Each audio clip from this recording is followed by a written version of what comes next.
आलमदेवी र शाहवंश। लेखक टोकराज पाण्डे। आलमदेवी शाहवंशीय राजखलकका कुलदेवी हुन्। स्याङ्जा जिल्लाको आलमदेवी गाउँ विकास समिति वडा नम्बर 6 मा आलमदेवीको मन्दिर रहेको छ।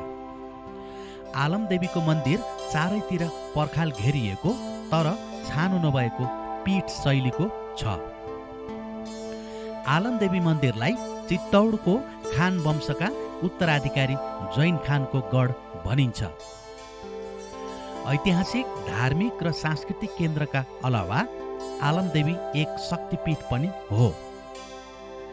आलमदेवी शाह राजाको कुलदेवता मात्र नभएर आलमदेवी, चण्डी भन्ज्याङ, बिरघा, श्रीकृष्ण गण्डकी लगायत स्याङ्जा, पाल्पा, गुल्मी, कास्की क्षेत्रका बासिन्दाको आस्था र विश्वासको धरोहर पनि हो। स्थापना। आलम भन्ने शब्द उर्दू जस्तो लागे पनि उर्दूबाट आएको र मुस्लिमहरूसँगको यसको सम्बन्ध भएको पाइँदैन। लसरगाको डाँडोमा देवी अलप भएपछि अलप देवी भन्दा भन्दै अपभ्रंश भई आलम देवी नाम रहेको स्थानीय बुढापाकाहरू बताउँछन्। इतिहास शिरोमणि बाबुराम आचार्यका अनुसार भारतको चित्तौडबाट आएर जैन खानले पहिलो अल्पकालिक बास जमाएको देखिन्छ। जैन खानका छोरा सूर्य खानले लसरगा छोडेर खिलुङमा राज्य कायम गरेका थिए। सूर्य खानको मृत्युपछि उनका जेठा छोरा खिलुङ छोडेर खिलुङदेखि पूर्वपट्टि भिरकोटमा र कान्छा मिन्चाले हालको स्याङ्जा जिल्लाको नुवाकोटमा राज्य कायम गरेर बसे। आलमदेवीको उत्पत्ति सम्बन्धी दुईवटा मान्यताहरू छन्। प्रथम मान्यता अनुसार परापूर्व कालमा चित्तौडगढमा वर्तमान राजखलकका पुर्खालाई देवीले सपनामा मलाई जमिना नछुआई नेपालतिर लैजानु, नेपालमा तिमीलाई राज्य प्राप्त हुनेछ भनिछन्। देवीको बाणीलाई मनन गरी देवीलाई डोलामा बोकेर दुई भाइ नेपालतिर आउँदा रेडीमा आइपुगेछन्। ती दुई मध्ये एक भाइलाई पानी तिर्खा लागेछ। पानी खाँदा रक्सीको गन्ध आएकाले शङ्का लागि सोधपुछ गर्दा उक्त पानी रक्सी पार्दा प्रयोग गरिएकोले रक्सी परेको हुन सक्ने घरबेटीले बताएछन्। पानी पिउने भाइले आफूले पिएको पानीमा रक्सी परेको भन्ने निश्चयमा पुगे र यो कुरा अर्को भाइलाई पनि बताए। त्यहाँबाट उनीहरू देवीलाई लिएर काली गण्डकी पार गर्न हिँडे, तर रिडी घाटबाट काली नदी पार गर्न नसकेपछि ज्योतिषीसँग हेराउँदा उनले ओघे लागेको बताएछन्। ज्योतिषीले ओघेलाई च्वाचे सुँगुरले पूजा गर्नुपर्छ, तब मात्र माझीले सबैलाई नदी तार्न सक्छ भनेपछि च्वाचेलाई पूजा गरियो। यसरी च्वाचेको पूजा गरी त्यसको प्रसाद समेत खाएकाले एक भाइ अर्थात् रक्सी परेको पानी पिउने बिटिलो भए। सपनामा देवीले उनलाई तिम्रो जनै ढुङ्गामा चढाउनु भनेकाले उनले आफ्नो जनै ढुङ्गामा चढाए। जनश्रुति अनुसार जनै चढाइएको ढुङ्गालाई हीरा ढुङ्गा भनिएको पाइन्छ। उक्त ढुङ्गा अद्यावधि काली गण्डकीको किनारमा रेडी नजिकै रहेको छ।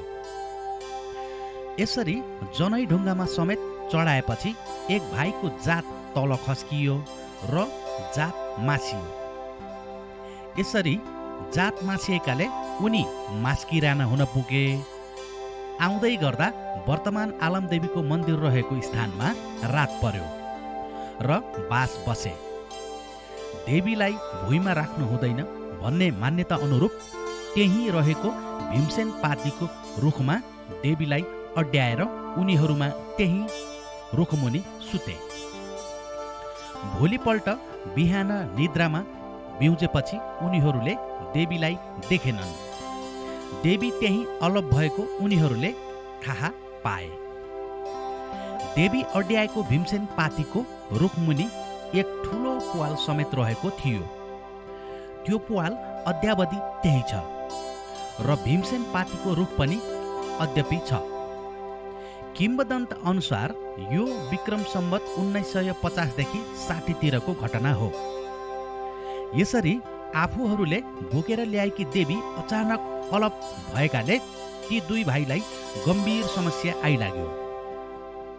तर राति निद्रामा देवीले एक भाइ यहीँ बस र मेरो पूजाआजा गर, अर्को भाइ जहाँ जान्छौ त्यहाँसम्म तिम्रो राज हुन्छ भनेकीले जातबाट तल खसेका भाइ त्यही देवीको पूजा सम्भार गरी बसे। उनैका वंशजबाट नै हालसम्म देवीको पूजाआजा गर्ने चलन छ। यिनीहरूलाई मास्किराना भनिन्छ। यसरी देवी अलप भएको हुनाले शाह वंशकी कुलदेवी कालान्तरमा अलप देवीबाट अपभ्रंश भई आलम देवी हुन पुगिन्। वर्तमान राजका पुर्खाका एक भाइ आलम देवीका पुजारीका रूपमा रहे भने अर्का भाइ राज्य जित्दै अगाडि बढे। उनकै वंशज पृथ्वीनारायण शाह नेपाल राज्यका एकीकरणकर्ता ख्याति प्राप्त राजा भए। आलम देवीको उत्पत्ति सम्बन्धमा प्रचलित अर्को मान्यता अनुसार चित्तौडका शेख रहेका रानी राजकुमारीहरू तातो तेलमा हाम फालेर मरेपछि लडाईँबाट भागी बाँकी रहेका र भाइमा जेठा उदयबम र कान्छा विक्रम भागेर त्रिकुट पर्वतमा आएर राज्य गरे। त्यहाँ पनि पवनका बादशाहको डर हुने हुँदा त्यहाँबाट भागेर उत्तरतिर लाग्ने विचार गरे। राति सपनामा आफ्नै इष्टदेवीले मलाई साथैमा लिएर जाऊ, जहाँ राख्दा मलाई तिमीले उठाउन सक्ने छैनौ, त्यही नै तिम्रो राज्य रहनेछ भनिन्। त्यहाँबाट इष्ट देवीको बाणी अनुसार उदयपुरबाट हिँडेपछि धेरै दिनमा काली तरेर माथि निक्लिए। थकाइ र तिर्खाले आत्तिएको बेलामा त्यहाँ डाँडोमा ठुलो चपेटो ढुङ्गामा अडेस लागेर दुई भाइ बसे। उठेर हिँड्ने विचार गर्दा भुइँमा रहेकी देवीलाई उठाउने कैयन प्रयास गर्दा पनि उठाउन सकेनछन्। त्यसपछि एक भाइ त्यही घरजम गरी देवीको नित्य पूजा चलाई बसे। अर्का भाइले त्यहाँबाट चापाकोट माथिको धुरकोटका राजा रत्नसिंहसँग लडाईँ गर्न जाँदा रत्नसिंहले आफ्नी छोरी र वस्त्रसहित भिरकोट र खिलु दुई गाउँ समेत दिएछन्। उनले त्यही राज्य गरी बसे। धुरकोटका राजकी राजकुमारी तर्फबाट उनका छोरा अजिल जन्मिए। उनको विवाह अयोध्याका बादशाहकी छोरी लीलावतीसँग भयो र बादशाहले राय पदवी दिएको किम्वदन्तीमा पाइन्छ। आलम शब्द झट्ट हेर्दा उर्दू जस्तो लागे तापनि यो शब्द उर्दू भने होइन भन्ने कुरा माथि नै परिसकेको छ। आलम र खान शब्द उस्तै हुन्। आलम शब्दलाई कतिपयले उर्दू शब्द र खानलाई मुस्लिम जाति भनेका छन्, तर यस भनाइमा सत्यता पाइँदैन। किनभने खान मगर गुरुङ सबै जातिमा पाइने थर हो। मगरहरूमा आले खान, राणा खान, त्यस्तै गुरुङमा पनि घले खान पाइने गरेको संस्कृतिविद एवं प्राज्ञ जगमान गुरुङ बताउनुहुन्छ। आलम शब्दले झण्डा ध्वजालाई जनाउँछ। पश्चिम नेपालमा झण्डा ध्वजालाई अलाङ भनिन्छ। सत्यमोहन जोशीले नेपाल राजकीय प्रज्ञा प्रतिष्ठानद्वारा प्रकाशित प्रज्ञामा कर्णाली प्रदेशका अलाङ शीर्षकमा त्यस क्षेत्रका मन्दिरमा रहेका झण्डा ध्वजाका बारेमा प्रकाश पार्नु भएको छ। अलाङ भोट प्लस बर्मेली भाषाको शब्द हो। यसले झण्डालाई अलाङ भनिने प्रमाणित गर्दछ। आलम देवीमा पनि पुराना ध्वजा पताका र झण्डाहरू छन्। कोत घरमा यस्ता सामग्रीहरू सुरक्षित साथ राखिएको छ। कसै कसैले तिनै झण्डा ध्वजा पताकाहरूका कारण देवीको नाम अलाङ देवी भन्दा भन्दै आलम देवी भएको अनुमान लगाएका छन्। आलम भाषिका हो। जाड भाषामा झण्डा ध्वजालाई अलाङ भनिन्छ। यही शब्द कर्णाली प्रदेशमा आलङ भएको हो। यस्तो मान्यता प्रचलनमा रहे तापनि चित्तौडबाट आएको शेख राजवंशले ल्याएकी कुलदेवी नै आलमदेवी हुन्। लसर्गा डाँडामा राख्दा कुलदेवी अलप भएकीले देवीको नाम अपभ्रंश भएर अलपदेवी भन्दा भन्दै आलमदेवी हुन पुगेको मान्यतामा बढी विश्वास गर्न सकिन्छ। देवी अलप भएको ठाउँमा अझै पनि एउटा पुवाल फेला पर्दछ, जुन पुवाल कालीगण्डकी नदी उत्तरपट्टि गौरीघाटसम्म पुगेको विश्वास गरिन्छ। गौरीघाटमा मध्याह्नमा शङ्ख बजेको आवाज आउने गर्दछ भन्ने बुढापाकाहरूको भनाइ छ। देवी अलप भएको पुवालमा कान थापेर सुन्दा नदी बहेको आवाज सुनिन्छ। मन्दिरको बनावट। आलमदेवीको मन्दिर लसर्गा डाँडामा रहेको छ। पूर्व बाहेक तीनतिरबाट कालीगण्डकीले घेरेर यस डाँडालाई राखेको छ। आलमदेवीको स्थान जैन खानको दुर्ग गढ हो भन्ने मानिन्छ।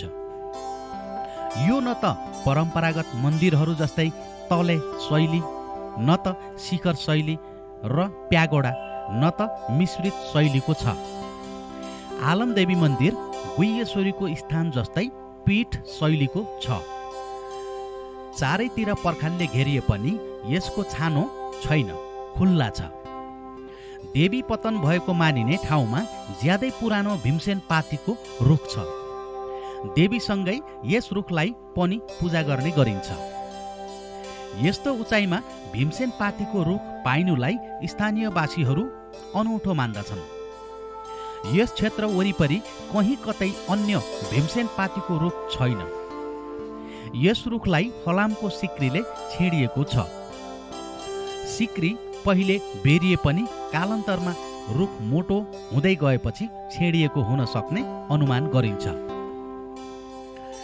यस स्थानको बाहिरी पर्खालले कम्पाउन्ड घेरिएको छ।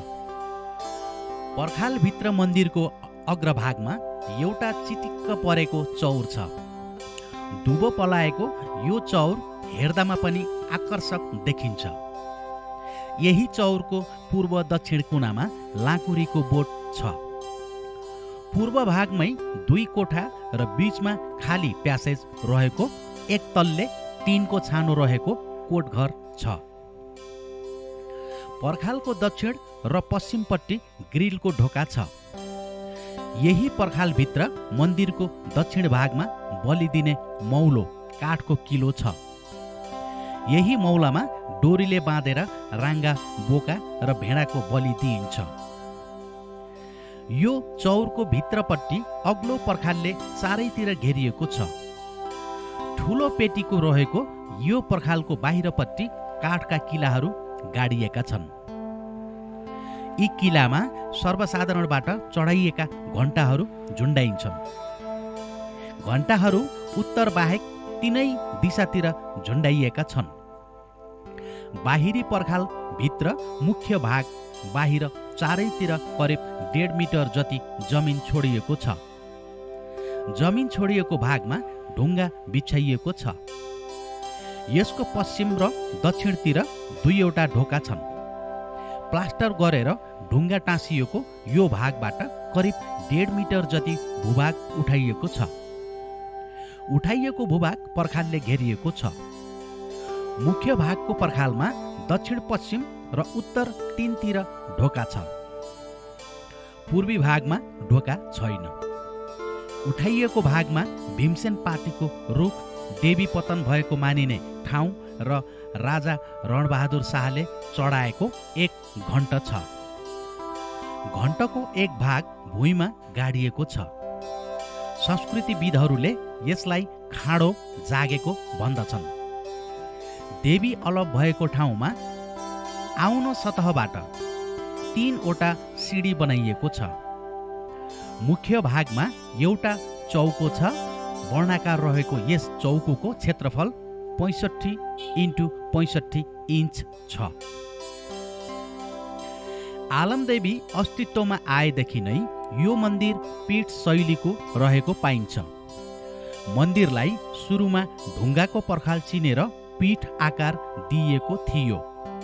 आधुनिक अस्तित्वमा कहिले आयो भनेर मिति किटान गर्न नसकिए पनि मन्दिरको यो स्वरूप 2033 सालपछि अस्तित्वमा आएको हो।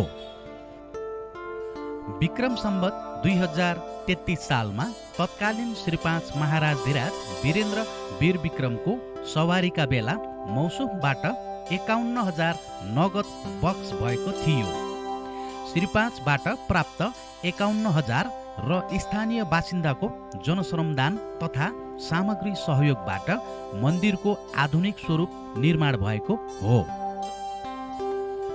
नयाँ मन्दिर निर्माणका क्रममा लसरगा बासिन्दाका अलावा बिरघा, कोटाकोट तथा कारीकोट लगायतका क्षेत्रका बासिन्दाले पनि जनश्रमदान गरेका थिए। गाउँलेहरूले काली गण्डकीको बगरबाट बालुवा गिट्टी बोकेर मन्दिरसम्म पुर्याएका थिए। लसरगा डाँडा उचाइमा रहेका कारण बालुवा बोक्ने काम ज्यादै कठिन भएको जनश्रमदान गरेकाहरूले यद्यपि स्मरण गर्दछन्। पानीको असुविधा भएकाले पानी बोक्न ज्यादै कठिन भएको थियो र यो कठिनाई हालसम्म पनि भोगिँदै आएको छ। त्यसबेला श्री 5बाट प्राप्त 51,000 रुपैयाँ तथा जनश्रमदानबाट माटो तथा ढुङ्गाको गारोको ठाउँमा सिमेन्टेड नयाँ गारो बनाइएको हो। पछि 2048 सालमा आफ्ना कुलदेवताको दर्शन तथा पूजा गर्न सवारी हुँदा श्री 5 वीरेन्द्रबाट पुनः रु 81,000 मन्दिर जीर्णोद्धार गर्न बक्स भएको थियो। राजाबाट बक्स भएको पैसा र जनश्रमदान गरेर मन्दिरको कम्पाउन्ड बनाइयो। मन्दिरमा रङ रोगन गर्ने काम भयो। सोही पैसाबाट मन्दिरको कम्पाउन्ड बाहिर दक्षिणपट्टि 2 तल्लाको जस्ता पाताले छाएको पौवा पनि बनाइयो। पौवामा टाढा टाढाबाट पूजा गर्न तथा देवीको दर्शन गर्न आउनेहरूलाई बस्ने सुविधा प्राप्त छ। पौवामा खाना पकाएर खाने सुविधा समेत उपलब्ध गराइएको छ। यहाँ देवीलाई दुध चढाएर बचेको दुधको खीर पकाएर खाने तथा बलि दिनेहरूले मासु पकाएर खाने गर्दछन्। स्थानीय युवा युवतीहरू वनभोजमा आउँदा समेत पौवामा खाना पकाउने गर्दछन्। पछि 2050 सालतिर पुरानो पौवा रहेको ठाउँमा 2 कोठाको 1 तल्ले कोठघर बनाइएको छ। यो ठाउँमा पहिले पौवा रहेकोमा 2017 सालतिर पौवालाई हाल रहेको स्थानमा सारिएको हो। आलमदेवी मन्दिर कम्पाउन्डभित्र पूर्वपट्टि कोठघर रहेको छ। आलमदेवीको सामाजिक सांस्कृतिक विशेषता। राजसंस्था जनताको एकताको केन्द्रबिन्दु रहेको वर्तमान संवैधानिक व्यवस्था छ। यो परिप्रेक्ष्यमा आलमदेवी पनि एकताको केन्द्रबिन्दुका रूपमा रहेकी छिन्।